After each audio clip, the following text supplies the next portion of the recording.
Literally, who sleeps with makeup on? I do. Well, not a full face of makeup on, but I cannot sleep without my blush. If you are thinking I'm weird, you are not wrong. But as after doing full face of skincare, I have to have my blush on. Somewhere I feel guilty that I'm not doing right to my skin. So I thought, why can't I make homemade blush so I can apply it guilt free? We are doing that today. To do that, I took beetroot, chopped half of it because we are making a small batch. As you can see, my hands were pretty stained already. Then took a little bit of water and made a paste. Then you have to strain it.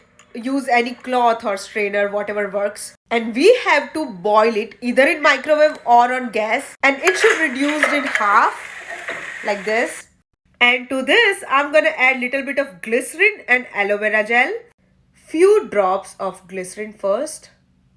Little bit of aloe vera gel. This much enough. Now I have this empty dropper, so I'm gonna add everything in this. Sure, you use dropper to transfer it. And it's ready. It looks black, but wait. We'll do one drop. Blend, blend, blend. Look how gorgeous this looks. Your hands will be stained, so use brush. And also you can use it on lips. So yeah, this is my super affordable homemade lip and cheek tint.